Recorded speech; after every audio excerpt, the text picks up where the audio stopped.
وصحبه وموالاه. السلام عليكم ورحمة الله وبركاته.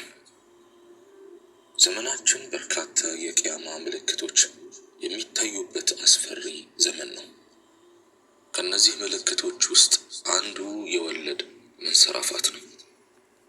ወለድ በቁርአን በሐዲስና በምሁራን ኢጅማዕ የተወገዘ እጅግ አደገኛ ወንጀል ነው። ወንጀሉ ምንም እንኳን አደገኛ ቢሆንም ነገር ግን እንደ ሰደድ እሳት እየተስፋፋ ነው። ከጥፋቱ መስፋፋት በላይ ይበልጥ የሚደንቀው ግን በተለያዩ ስልቶች ኢስላማዊ ሽፋን ሊሰጡት አጉል የሚባዝኑ ስራዎች ብቅ ማለታቸው ነው። የወለድን አስከፊነት የሚያሳዩ ማስረጃዎችን እንደሚከተለው ይቀርባል። አንደኛ፣ ወለድ ከሰባት ከባባድ ወንጀሎች ውስጥ አንዱ ነው። ቃለ ረሱሉላህ ሰለላሁ ዐለይሂ ወሰለም እጅተኒቡ ሰብዐል ሙቢቃት። ነቢዩ ዐለይሂ ሰላቱ ወሰላም እንዲህ ይላሉ፣ ሰባት አጥፊዎችን ተጠንቀቁ። ቁልና ወማ ሁና ያ ረሱለላህ፣ ምን ናቸው እነሱ ብለን ጠየቅናቸው።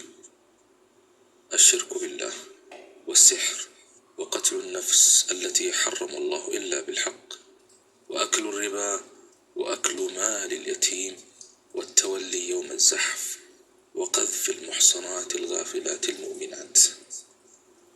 والله معكرت دقمت الله طبق يا درجات نفس مقدل بحق قال هنا بستقر.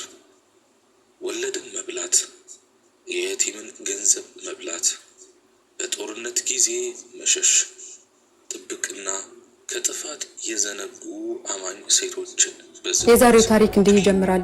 በአንድ መንደር ውስጥ የሚኖር ሰው ፈረሱንና ልጁን ይዞ ወደ ሩቅ ቦታ ሊሄድ ይነሳል። በጉዟቸው ላይ ያሉ ልጅ በብዙ ህይወት ውጣ ውረድ ውስጥ ያሉትን አባቱን በጣም ደስተኛ ሆኖ ጉዞውን ሲመራ ይገረምና አባዬ ህይወትን ግን በደስታ መምራት የሚቻለው እንዴት ነው ብሎ ይጠይቀዋል። አባት ይህንን ጥያቄ ሳይመልስለት ፈረሱ በውሃ ጥም ምክንያት ደክሞ መሄድ ያቅተዋል። ይህንን ያስተዋሉት አባትና ልጅ በደረሱበት አካባቢ በሬዎች ከአንድ የሚሽከረከር ማሽን ስር ሲያጠጣ ወደ ነበረው ገበሬ ይሄዱና ፈረሳቸውን ውሃ እንዲያጠጣላቸው ይለምኑታል። ገበሬውም ሊያጠጣላቸው ይስማማል። ነገር ግን ፈረሱ ማሽኑ በሚሽከረከርበት ጊዜ በሚያሰማው ድምጽ እየበረገገ ይሮጣል። ደጋግሞ ቢመልሱትም ማሽኑ ሲሽከረከር ይበረግጋል። ይህንን ያስተዋለው ልጅ ገበሬውን የሚሽከረከረውን ማሽን አቆመው፣ አለበለዚያ መጠጣት አይችልም አለው። ገበሬው መልሶ ማሽኑን ካልተሽከረከረ ደግሞ ውሃ ሊወርድ አይችልም አለው። ልጅና አባት ከብዙ ሙከራ በኋላ ከአንድ ዛፍ ስር አረፍ አሉ።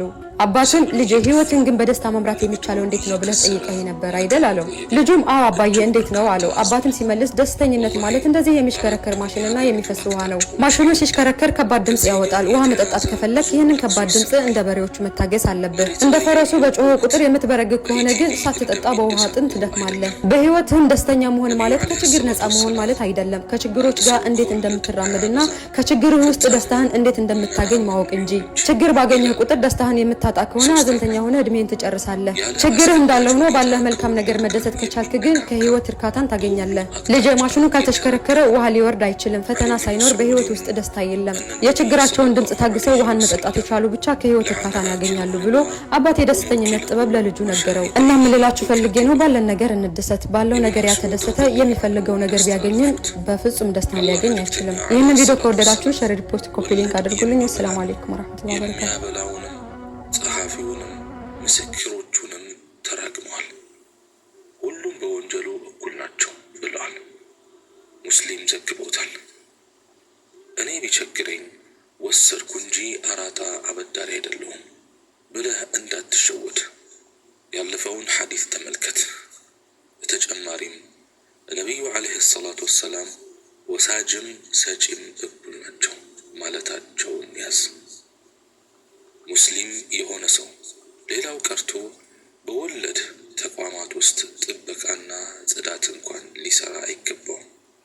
አራተኛ፣ ወለድ ውስጥ የገባ ሰው ከአላህ ጋር ጦርነት ውስጥ ነው የገባው።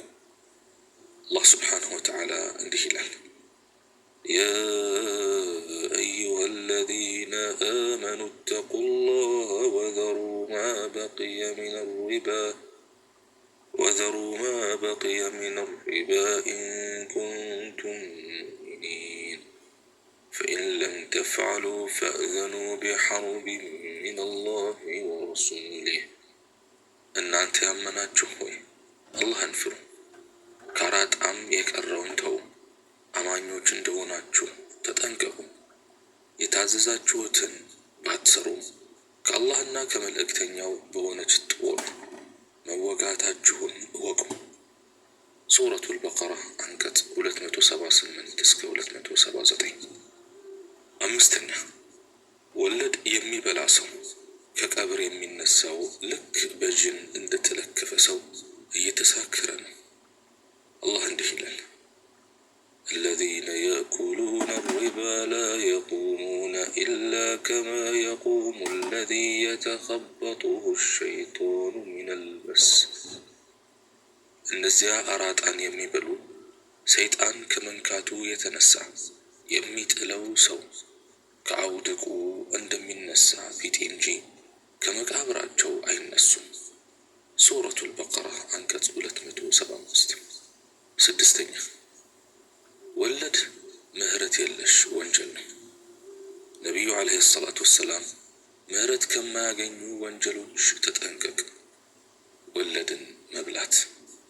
ወለድን የበላ ሰው በቂያማ ቀን ሸይጣን የሚጥለው እብድ ሆኖ ነው የሚነሳው ካሉ በኋላ የላይኛውን አንቀጽ አነበቡ።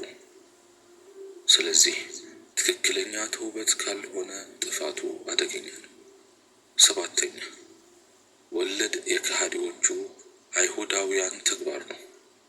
አላህ እንዲህ ይላል፣ وأخذهم الربا وقد نهوا عنه وأكلهم أموال الناس بالباطل وأعتدنا للكافرين منهم عذابا أليما ከእርሱ በቁርጥ የተከለከሉ ሲሆኑ አራጣንን በመያዛቸውና የሰዎችን ገንዘቦች ያለ አግባብ በመብላታቸውም ሳቢያ የተፈቀደላቸውን እርም አደረግንባቸው። ከነሱም ለከሃዲዎቹ አሳማሚን ቅጣት አዘጋጀን። ሱረቱ ኒሳ አንቀጽ 161። ስምንተኛ የወለድ መብዛት የቂያማ ምልክት ነው።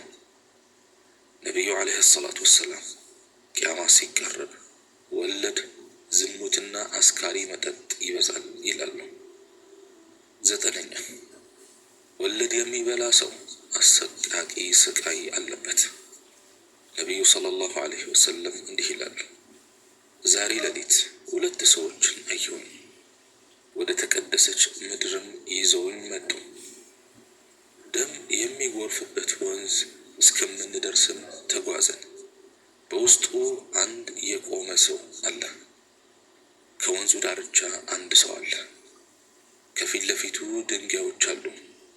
ወንዙ ውስጥ ያለው ሰውዬ ሊወጣ ሲያመራ ዳር ላይ ያለው ሰውዬ አፋፉን በድንጋይ እየመታ ወደ ነበረበት ይመልሰዋል። ሊወጣ በሞከረ ቁጥር ድንጋይ እየወረወረ አፋፉን ይመታዋል። ከዚያም ወደ ነበረበት ይመለሳል። ማን ነው ይሄ ወንዙ ውስጥ ያየሁት ስል ወለድ የሚበላ ነው ይለኛል። ቡኻሪ ዘግበውታል። አስረኛ ወለድ ከምናስበው በላይ እጅግ የገዘፈ ወንጀል ነው። ነቢዩ ዓለይሂ ሰላቱ ወሰላም ወለድ 73 አይነት ነው።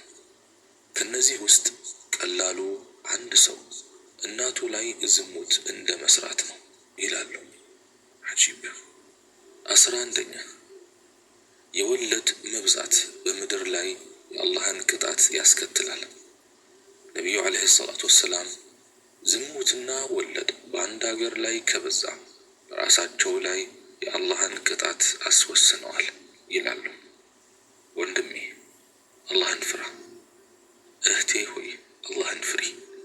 ህይወት ማለት የዱንያ ህይወት ማለት አይደለም። ይህችማ ጤዛ እኮ ናት። ይልቅ ነቢዩ ዓለይሂ ሰላቱ ወሰላም ምን እንደሚሉ እንመልከት። አንድ ሰው የሚያገኘው ገንዘብ ከሐላል ይሁን ከሐራም ደንታ የማይኖርበት ዘመን በሰዎች ላይ ይመጣል። ቡኻሪ ዘግበውታል። ልብህ ካልሞተ ይሄ አስፈሪ መልእክት አለው። ሰው እንዴት ራሱን የቂያማ ምልክት ያደርጋል? ፈተት ባለ መልኩ ሐራም ላይ መግባት ሲኖርስ ያውም በራጣ። አላህ ይጠብቀን። እኔም በተናገርኩት እናንተም በሰማችሁት የምንጠቀም ያድርገን። ሱብሓነከ አላሁመ ወቢሐምዲክ አሽሀዱ አን ላ ኢላሃ ኢላ አንተ አስተግፊሩከ ወአቱቡ ኢለይክ ወአኺሩ ደዕዋና አን አልሐምዱሊላሂ ረቢል ዓለሚን ወሰላሙ ዓለይኩም ወረሕመቱላሂ ወበረካቱሁ።